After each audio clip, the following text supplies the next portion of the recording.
Pues buenos días, es un honor, un privilegio el poder estar aquí con vosotros un domingo más. Ahora hacía tiempo que no veníamos y como ha dicho Luis en la presentación, me siento como si estuviera en casa.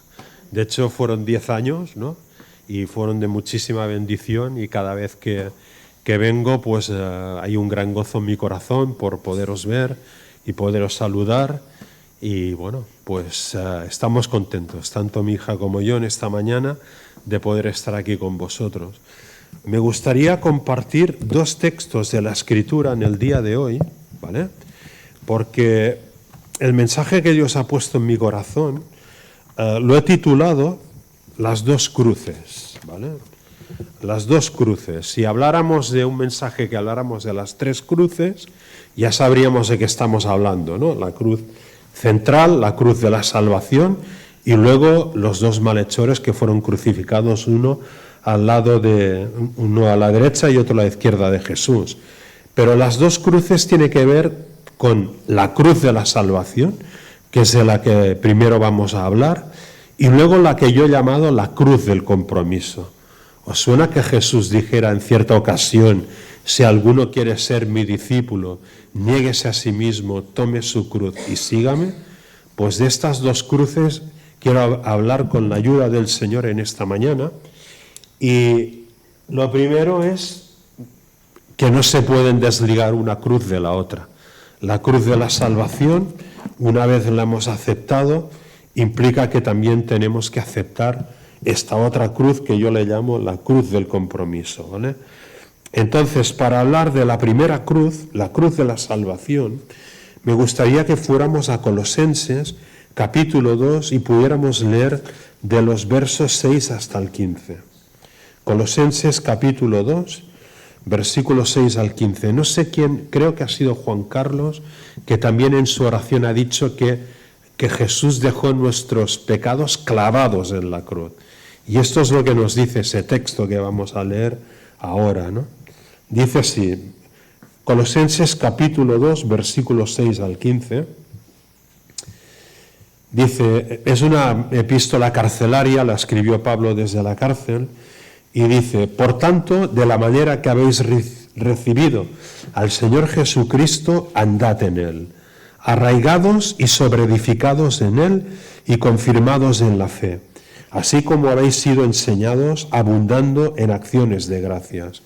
Mirad que nadie os engañe por medio de filosofías y huecas sutilezas, según las tradiciones de los hombres, conforme a los rudimentos del mundo y no según Cristo. Porque en Él habita corporalmente toda la plenitud de la deidad, y vosotros estáis completos en Él, que es la cabeza de todo principado y potestad. En Él también fuisteis circuncidados con circuncisión no hecha a mano, al echar de vosotros el cuerpo pecaminoso carnal en la circuncisión de Cristo, sepultados con Él en el bautismo, en el cual fuisteis también resucitados con Él mediante la fe en el poder de Dios que le levantó de los muertos. Y a vosotros, estando muertos en pecados y en la incircuncisión de vuestra carne, os dio vida juntamente con Él, perdonándoos todos los pecados, anulando el acta de los decretos que había contra nosotros, que nos era contraria, quitándola de en medio y clavándola en la cruz, y despojando a los principados y a las potestades, los exhibió públicamente, triunfando sobre ellos en la cruz. Los primeros versículos que hemos leído nos habla, es una epístola evidentemente dirigida a los creyentes, a los discípulos y seguidores de Jesús. Y los primeros versículos que hemos leído, en el versículo 6, nos habla de que después de haber recibido a Cristo debemos andar en Él. De hecho, Él dijo, está en Juan capítulo 14, yo soy el camino, la verdad y la vida, y nadie viene al Padre si no es por mí. Es decir, un camino implica que es una senda, un recorrido que debemos andar hasta que lleguemos a la patria celestial. Es decir, este versículo, el 6, nos invita, nos exhorta a que al haber recibido a Cristo tengamos claro que a partir de ese momento debemos andar en ese camino, que es Cristo mismo. arraigados y sobreedificados en Él, es decir, firmes en Cristo, que nadie nos pueda remover. En el versículo 8 nos va a hablar de peligros que hay, ¿no?, que ya los había en aquellos días y que hoy en nuestros días todavía los hay más, ¿vale?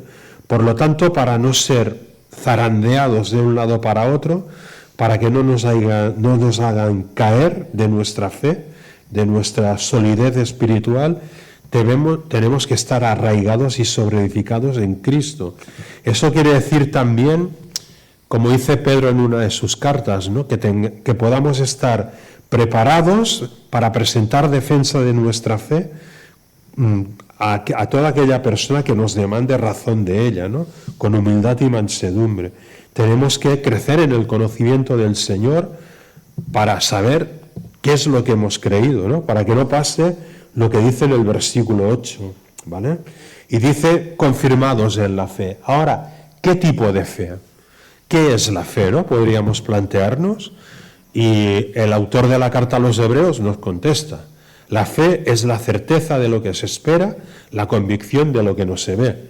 Y luego dice más adelante que sin fe es imposible agradar a Dios, porque hace falta que el que se acerca a Dios crea que le hay y que Él recompensa a los que le buscan. Pero en el mismo capítulo, unos versículos más adelante, sabéis que el capítulo 11 de Hebreos se conoce también como el capítulo de los héroes de la fe, ¿no? Nos habla de muchos creyentes, muchos hijos de Dios y las cosas que hicieron por su fe. Es decir, la fe es algo que, aunque es intangible, porque no lo podemos, mira, esto es fe, ¿no?, es un término espiritual, sí que nos dice la palabra de Dios que se prueba a través de las obras, ¿vale? Es decir, nos empieza diciendo, por la fe Abel ofreció más excelente sacrificio que Caín. Por la fe Noé, cuando se le dieron instrucciones de que construyera un arca porque venía un diluvio y tal, se puso manos a la obra y construyó el arca. Por la fe Abraham, cuando fue llamado para salir de Ur de los Caldeos, salió sin saber a dónde iba. Por la fe Moisés, siendo príncipe de Egipto y teniendo a su alcance todas las riquezas, lujos y placeres de Egipto, decidió abandonar todo esto y juntarse a su pueblo y llevar el vituperio de Cristo, etc. Es decir, la fe es algo que nos impele a obrar, ¿vale? Nos dice Santiago capítulo 2, versículo 17 al 20, que la fe sin obras es muerta. Nos dice, muéstrame tu fe sin tus obras, lo cual, como ya hemos dicho, es una cosa intangible, no se puede mostrar, y dice, y yo te mostraré mi fe por mis obras. No quiero confundir a nadie, no estoy diciendo, ni nunca lo diré porque no lo creo, porque esto sería una herejía, que las obras son lo que nos salva, es la fe por la gracia de Dios, ¿vale? Lo que pasa que es una fe, la fe real, la fe verdadera, es una fe que se caracteriza por la obediencia y que se caracteriza por las obras, ¿no? Aquellas que Dios, Efesios, que dice, 2 del 8 al 10, por gracia sois salvos por medio de la fe, y esto no de vosotros, pues es don de Dios, no por obras para que nadie se gloríe. Pero luego dice, porque somos hechura suya, creados en Cristo Jesús para buenas obras, las cuales Dios preparó de antemano para que anduviésemos en ellas, ¿vale? Confirmados en la fe. Y luego nos dice el versículo 7, y abundando en acciones de gracias.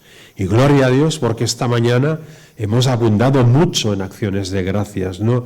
Nos faltaría tiempo para darle gracias a Dios por tantas y tantas bendiciones como Él nos da, ¿verdad? Empezando por la salvación. ¿Y veis lo que dice el versículo 8? Mirad que nadie os engañe por medio de filosofías. La época esta del apóstol Pablo estaba lleno de grandes filósofos. Si no podéis leer Hechos capítulo 17, cuando él llega a Atenas y se encuentra a filósofos de los epicúreos, de los estoicos, etcétera, ¿no? Y siempre de alguna forma la filosofía humana intenta apartar de la verdad de Dios, intenta apartar al hombre de la verdad de Dios, ¿vale? Y huecas sutilezas. Si ya había filosofías y falsos movimientos en aquellos días, imaginaros en nuestros días, ¿verdad?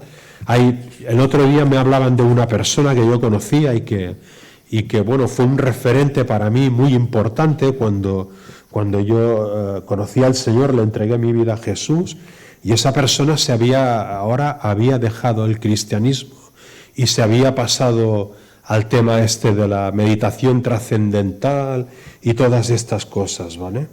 Entonces, ¿cómo puede ser esto? Bueno, ahí está el peligro, el engañador, el príncipe de este mundo, que tiene diversos caminos, ¿no?, para intentar apartar del único camino verdadero al ser humano, que es Jesucristo, ¿verdad?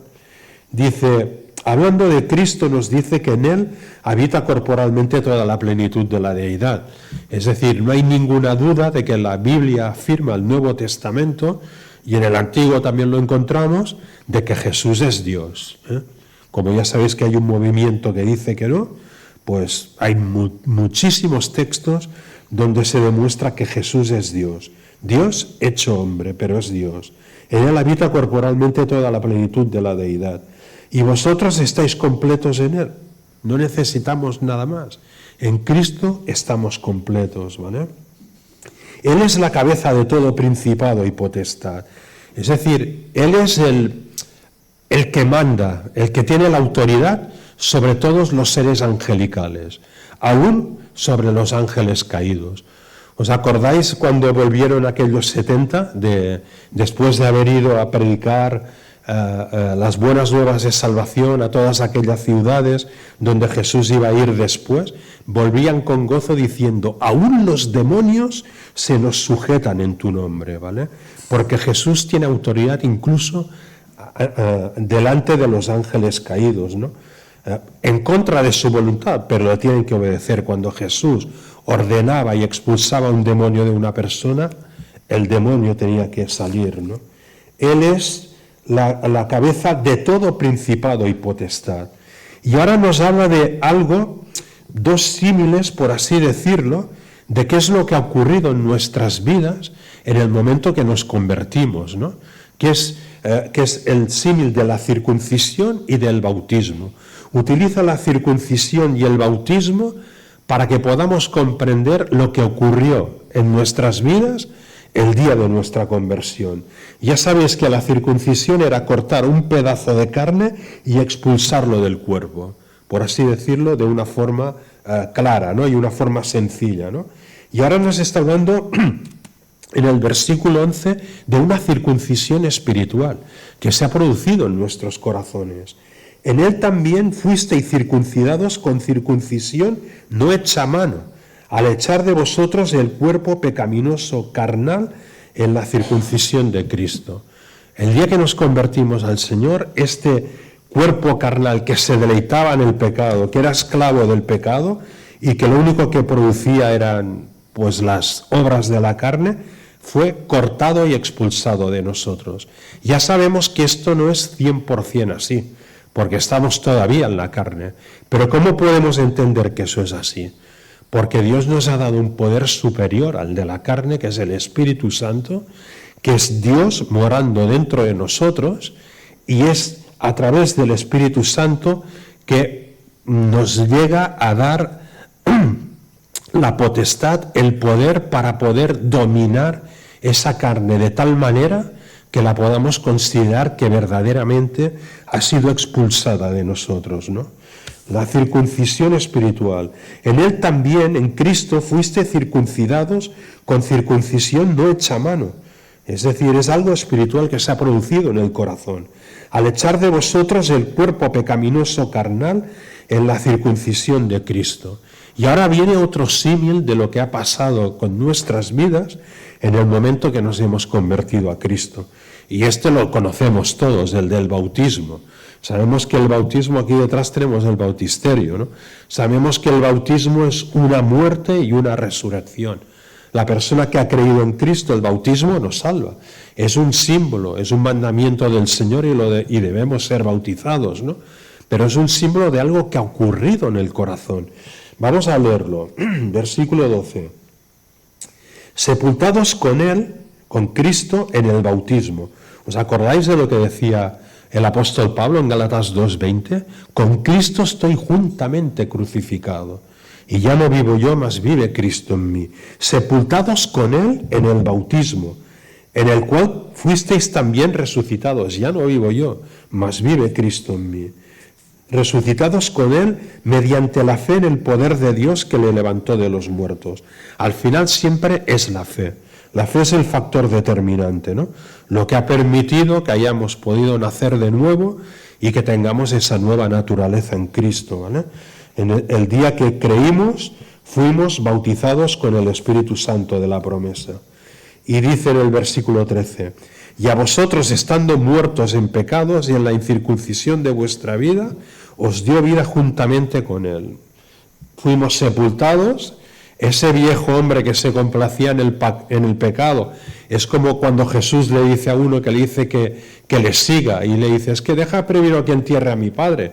Y dice, deja que los muertos entierren a sus muertos y tú ve y anuncia el reino de Dios. ¿Cómo puede un muerto enterrar a otro muerto? Porque Jesús está hablando que aquel que no le conoce a Él, que no lo tiene en su corazón, espiritualmente está muerto. Aunque viva y vaya deambulando por ahí, se lo pase en grande en medio de este mundo, está muerto. Y así estábamos nosotros. Y a vosotros, estando muertos en pecados y en la incircuncisión de vuestra carne, os dio vida juntamente con Él, ¿vale? Nos ha dado vida y vida en abundancia. ¿La ves, esta vida? ¿La sientes dentro de ti? ¿La disfrutas? Porque el Señor quiere que disfrutemos esa vida en plenitud, ¿vale? Quiere que experimentemos el gozo en nuestros corazones, ¿no? Al saber que, lo que dice al final del versículo, perdonándoos todos los pecados. Sabemos que nuestros pecados han sido perdonados. Ya no hay acusación ni condenación para aquellos que estamos en Cristo Jesús. Muchas veces la gente se encarga, ¿no?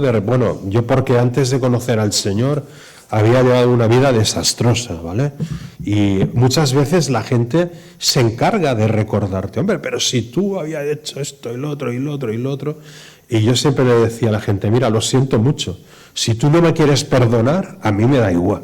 Para mí lo que cuenta es que sé que Dios me ha perdonado y que ya no tiene acusación ni condenación contra mí, ¿vale? ¿Por qué? Por lo que dice ahora el versículo 14 y 15.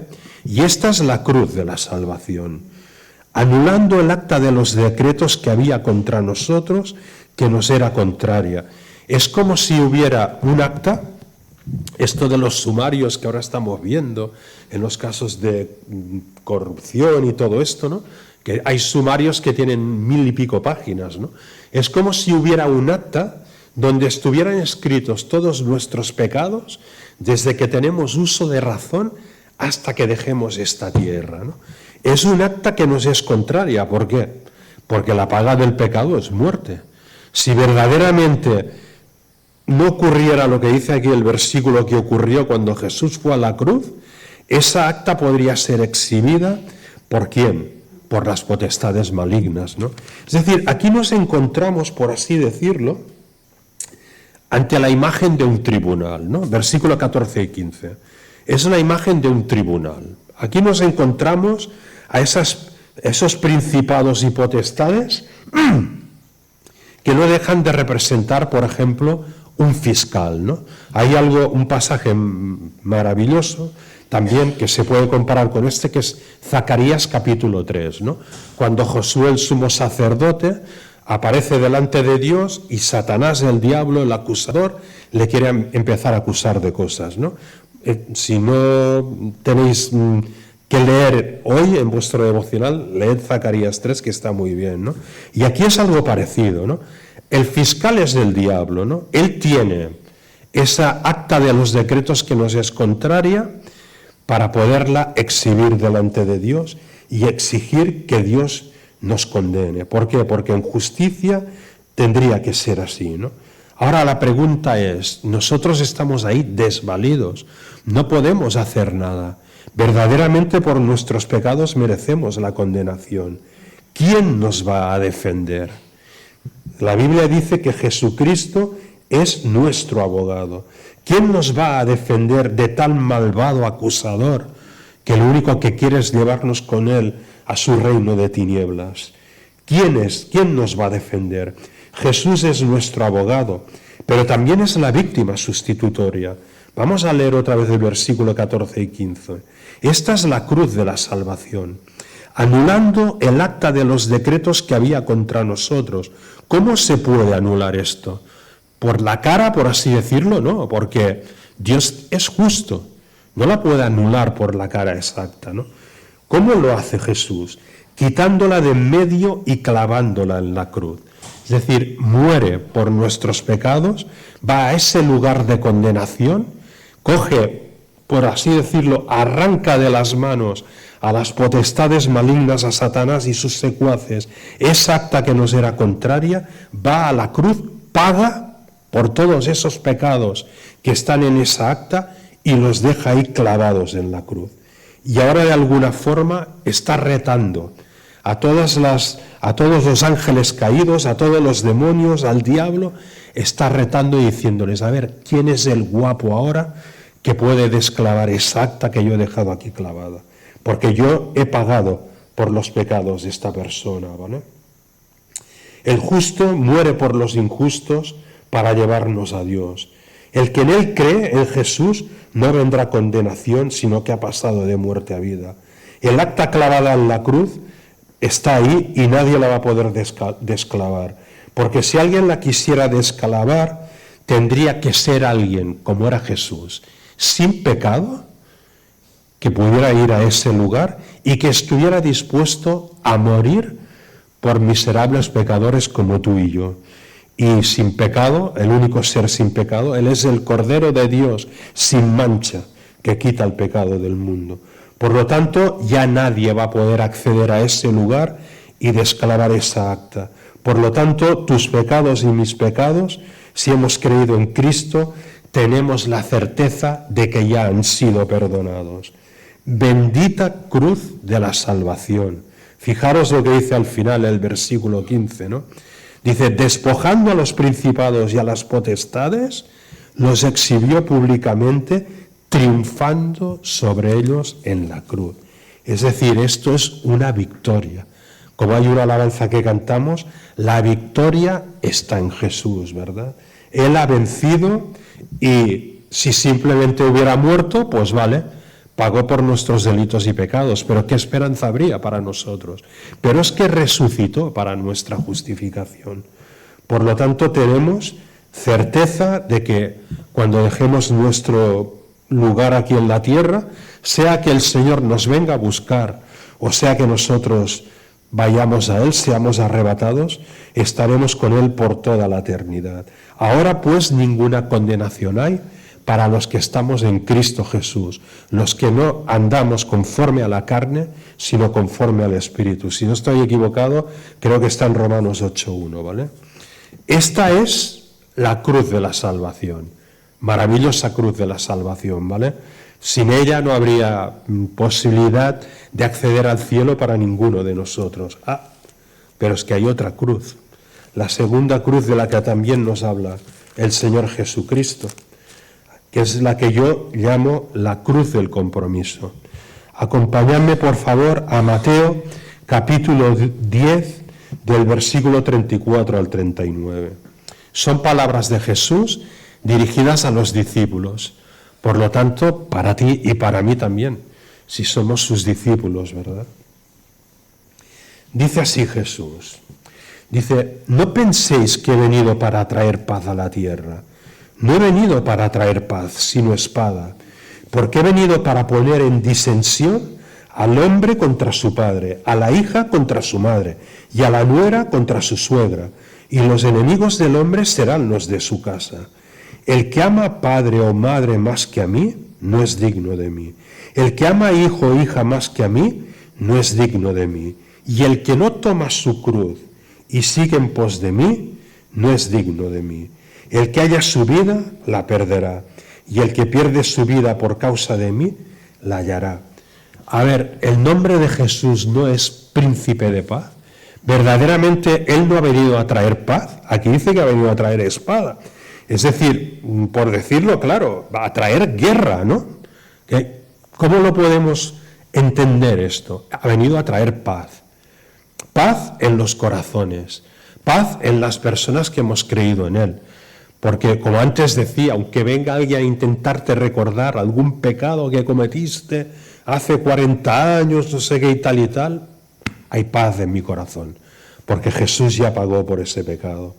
Él ha venido y vendrá a establecer un reino de paz en el milenio. Y entonces la tierra sabrá lo que nunca ha sabido desde que el hombre existe sobre la tierra, ¿no? ¿Qué es la paz? Porque hablan de paz, la Biblia dice paz, paz, y no hay paz. Se llenan la boca de la palabra paz, pero no hay paz. Pero en el milenio, los que estén, las generaciones que estén ahí presentes, sabrán lo que es la paz, cuando reine el príncipe de paz sobre la tierra. Pero aquí Jesús dice que ha venido a traer espada, ¿no? ¿Y esto cómo se entiende? Fijaros lo que dice, que ha venido para poner en disensión al hombre contra su padre, a la hija contra su madre, etcétera, etcétera. Hay un conflicto espiritual en el universo que ya se inició incluso antes de la creación del hombre, ¿no? Un conflicto entre Dios y Satanás, ¿vale? Entonces, Dios creó al hombre en perfección, se recreó cuando creó al hombre, porque lo creó a su imagen y semejanza, y Dios quería que el hombre tuviera comunión con él, una comunión perfecta. Dios no creó al hombre para que el hombre tuviera que morir, ni tuviera que enfermar, ni tuviera que envejecer, pero ya conocemos la historia, le puso una limitación. Y este ser de maldad que se opone a Dios, que resiste a Dios, que quiso, como vemos en pasajes como Isaías 28, creo que es, y Ezequiel 14, que nos habla de la caída de Satanás, ¿no? Quiso establecer su trono por encima del trono de Dios, fue desterrado del cielo y arrojado a la tierra. Y por eso vemos que hay ese conflicto espiritual, ¿vale? No puede haber tratado de paz entre Dios y Satanás, y la Biblia nos enseña que aquí hay dos pueblos espirituales, hay dos familias espirituales que también se oponen entre ellas, ¿no? Que es la familia de Dios, que somos aquellos que hemos creído en Cristo, y la familia del diablo. ¿Os acordáis cómo Jesús en cierta ocasión les dijo a aquellos fariseos que iban en contra de él y le van buscando siempre la boca? Les dice: vosotros sois de vuestro padre el diablo. Es decir, o se pertenece a una familia o se pertenece a la otra. De este conflicto espiritual nos habla también Efesios capítulo 6, versículos 12 al 18, cuando dice que no tenemos lucha contra carne ni sangre, sino contra principados y potestades en las regiones celestes y tal, ¿no? Entonces se puede dar la paradoja, y no solo se puede dar, sino que se da, que en una misma familia carnal existan las dos familias espirituales que se oponen entre sí. Puede ser que en una misma familia carnal, padres, madres, hijos y tal, haya gente que se ha convertido a Jesucristo, que el Espíritu Santo mora en su corazón, pero dentro de la misma familia hay personas que no han nacido de nuevo, que no han creído y que todavía están bajo la potestad del maligno. Es decir, pertenecen a la familia del diablo. Y por eso Jesús habla de ese conflicto aquí. Porque esto puede ocurrir, de hecho ocurre. Gloria a Dios, porque por las familias que son familias carnales y familias espirituales también, ¿no?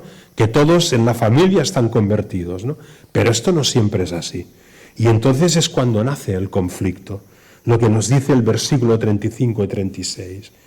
He venido para poner en disensión al hombre contra su padre, a la hija contra su madre y a la nuera contra su suegra. Y los enemigos del hombre serán los de su casa. Porque dentro de la misma casa, cuando cohabitan las dos familias que se oponen entre sí, no puede haber paz. Y por eso es que Jesús nos dice aquí a partir del versículo 37, que tenemos que elegir, ¿vale? Dice, tenemos que elegir. El que ama a padre o madre más que a mí, no es digno de mí. El que ama a hijo o hija más que a mí, no es digno de mí, ¿vale? No sé si conocéis la historia de la canción esta de He decidido seguir a Cristo. Esta se puede buscar por internet, ¿no? Es la historia de un hombre en la India, ¿no? Ya hace años, ¿no? toda su familia estaba convertida a Jesús y el principal de la aldea, sus conciudadanos, por así decirlo, lo querían hacer desistir de que renunciara a su fe y volviera a las antiguas tradiciones. Ya sabéis que en India adoran ídolos, lo de las vacas sagradas, ¿no? Tienen, en fin, multitud de ídolos, ¿no? Y querían hacerlo desistir y lo llevaron a la plaza del pueblo, el jefe de la aldea, y le dijo: si no renuncias a tu fe en Jesús, mataremos a tus hijos. Y él es cuando compuso esta canción de he decidido seguir a Cristo. He decidido seguir a Cristo, no vuelvo atrás, no vuelvo atrás. Le mataron los hijos. Y al final le dijeron: bueno, te queda la posibilidad de poder salvar a tu mujer. Si renuncias a tu fe en Jesucristo y vuelves a tus antiguas costumbres y vuelves a adorar a los ídolos, salvarás la vida de tu mujer. He decidido seguir a Cristo, he decidido seguir a Cristo, no vuelvo atrás, no vuelvo atrás. Le mataron la mujer. Y al final ya le quedaba su propia vida. Le dijeron: bueno, puedes salvar tu vida todavía si decides renunciar a tu fe en Jesús y volver a tus antiguas costumbres. Digamos, volver a tu antigua religión. He decidido seguir a Cristo, he decidido seguir a Cristo, no vuelvo atrás, no vuelvo atrás. Y al final lo terminaron matando a él también, ¿no? Pero dice la historia que el jefe de la tribu, el jefe de la aldea, al final, al ver la fe y la firmeza de este hombre, se convirtió a Jesús. Y detrás de él se convirtió toda aquella ciudad, todos sus conciudadanos, ¿no? Jesús decía: si el grano de trigo no cae en la tierra y muere, queda solo. Pero si muere, lleva mucho fruto. Él no estaba hablando de sí mismo, de lo que iba a hacer en la cruz del Calvario, pero también lo está hablando de cada uno de nosotros. Si queremos llevar fruto, a veces hay que morir para poder llevar fruto. Esta fue la historia de este hombre, ¿no? El que compuso la canción He decidido seguir a Cristo. Yo vi una vez una película que hablaba, basada en hechos reales, que hablaba de un sacerdote italiano que fue capellán castrense en la Primera Guerra Mundial, que este hombre al final de la guerra pues hizo montones de orfanatos y lugares para que pudieran ir también los mutilados de guerra y tal. Es muy famoso, ahora no recuerdo el nombre, ¿no? Pero hay una frase que vi en la película que me llamó la atención y que la quiero dejar ahora con vosotros en esta mañana. Decía: los héroes mueren una sola vez, pero los santos muchas veces al día. Y a veces para poder llevar fruto tenemos que morir, ¿no? Como era el caso de este hombre que compuso la canción He decidido seguir a Cristo. Dice Jesús: el que ama a padre o madre más que a mí, no es digno de mí. El que ama a hijo o hija más que a mí, no es digno de mí. Y el que no toma su cruz y sigue en pos de mí, no es digno de mí. Y aquí está clarísimo, ya sabemos que ninguno somos dignos de él. Yo el primero, ¿no? Pero aquí está clarísimo que el Señor lo que nos está diciendo a través de esto que hemos leído es que Él quiere que seamos dignos de Él. Y para ser dignos de Él no podemos amar a nada ni a nadie antes que a Él, ¿no? O más que a Él, ¿vale? Ni siquiera a nuestra propia familia. El que ama a padre o madre más que a mí, no es digno de mí. El que ama a hijo o hija más que a mí, no es digno de mí. Y el que no toma su cruz y sigue en pos de mí, no es digno de mí. Aquí encontramos la cruz del compromiso, la cual debo tomar yo y no la puede tomar Él. Él ya tomó la que tenía que tomar, que era la más importante de todas, la cruz de la salvación, ya lo hemos leído, pero esta cruz de la que habla aquí, la tengo que tomar yo cada día, ¿no? Ahora, ¿qué significa la cruz que yo debo tomar? ¿Vale? En la cárcel a veces cuando las personas se convertían, ¿no? Te has convertido a Jesús, ¿vale? ¿Y ahora qué? ¿No? ¿Y ahora qué? Una vez nos hemos convertido, ¿y ahora qué? ¿Y ahora qué debo hacer? ¿No? ¿Cómo debo vivir? ¿Cómo debo actuar? Etcétera, ¿no? Imaginémonos que le preguntáramos esto a 3 discípulos de Jesús, a Pedro, a Pablo y a Juan, ¿no? Y después de la conversión, ahora que me he convertido, ¿ahora qué? Mira lo que nos contestaría Pedro. Acompáñame, Primera de Pedro, capítulo 2, versículo 21. ¿Vale? En el contexto, Pedro está hablando de padecer como cristianos, ¿vale? Que a veces por el hecho de ser cristianos nos buscan la boca, nos persiguen, nos chinchan, por así decirlo, nos hacen mal, y Pedro está diciendo, nosotros no podemos ser vencidos por el mal, no podemos actuar como ellos, ¿no? Tenemos que dar testimonio de a quién pertenecemos.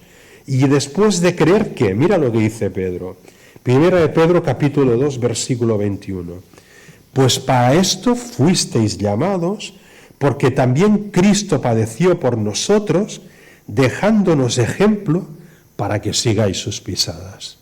Esto es lo que tenemos que hacer después de la conversión. Andar en las pisadas de Jesús, vivir como Él vivió, actuar de la forma que Él actuaba, ¿vale? Imagínate que ahora se lo preguntáramos a Pablo. Pablo, después de la conversión, ¿qué? Vamos a ir a 1 Corintios capítulo 11, versículo 6. No, perdón, capítulo 11, versículo 1. Después de la conversión, ¿qué, Pablo? Y Pablo nos diría, sed imitadores de mí.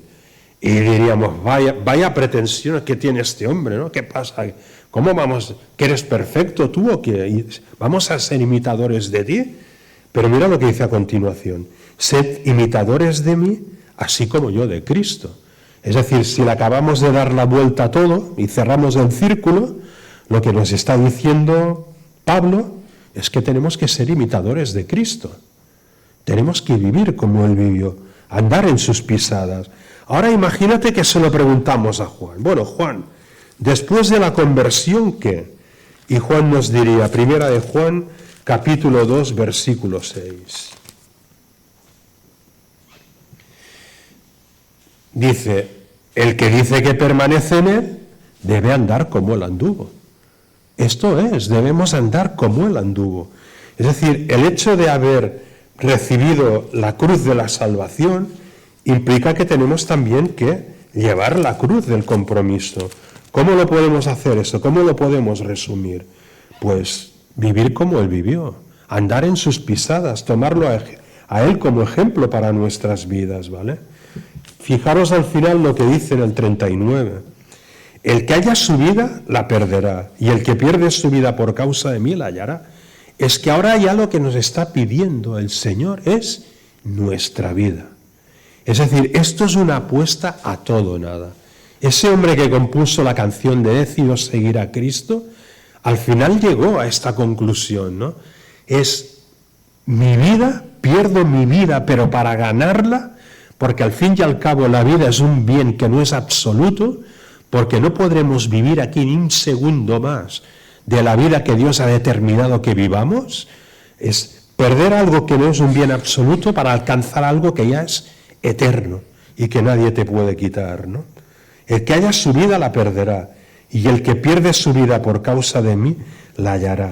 Es decir, lo que nos está diciendo ahora Jesús es ya, nos ha hablado del padre, de la madre, de la mujer, del hijo, tal, de que tenemos que tomar la cruz, y ahora dice, no, es que tienes que estar dispuesto a entregar tu vida. Es una apuesta a todo o nada. No se puede apostar la mitad, ¿no? Como me apuesto la mitad, pero me reservo una mitad por si pierdo esta mitad, tener la otra mitad. No.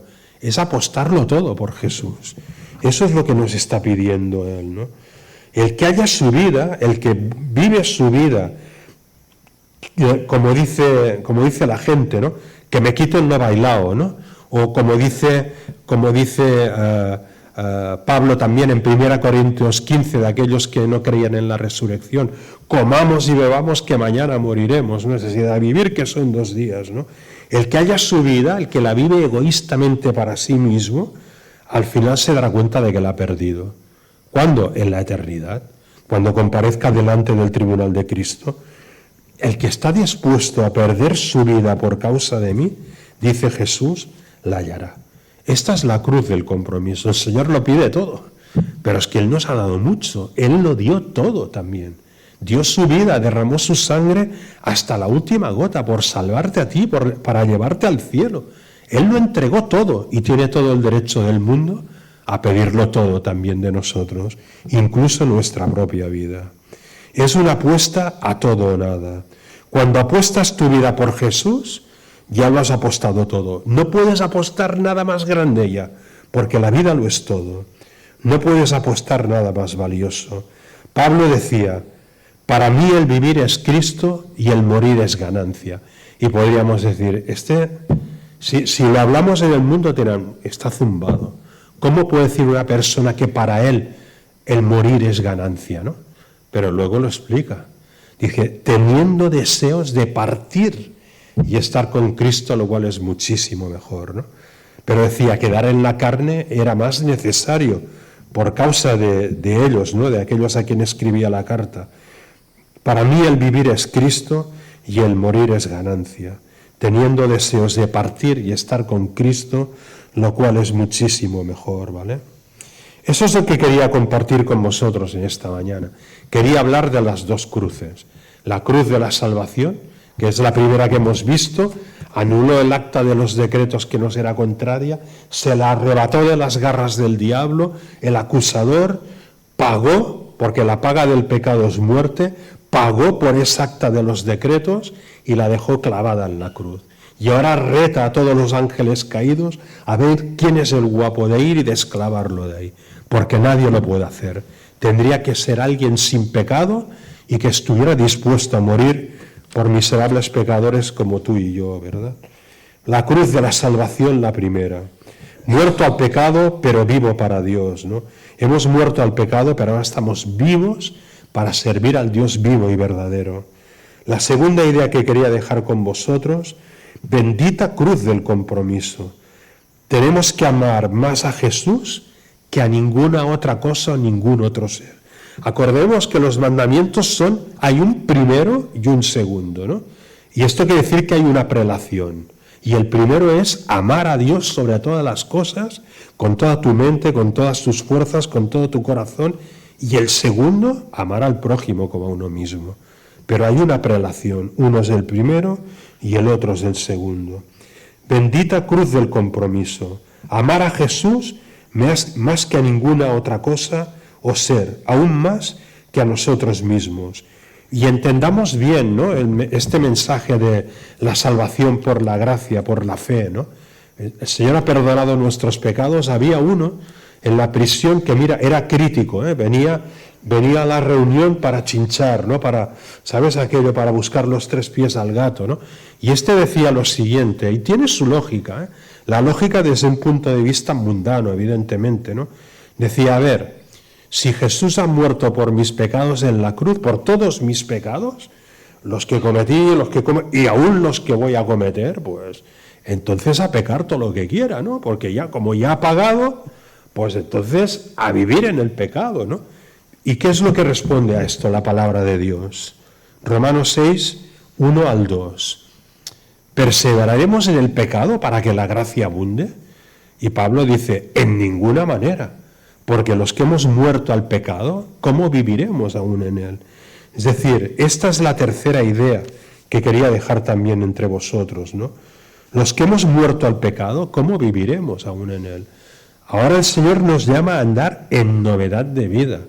Nos llama a seguir el proceso de la santificación. Sed santos porque yo soy santo. Está en el Antiguo Testamento, pero también está en el Nuevo, en la primera carta de Pedro.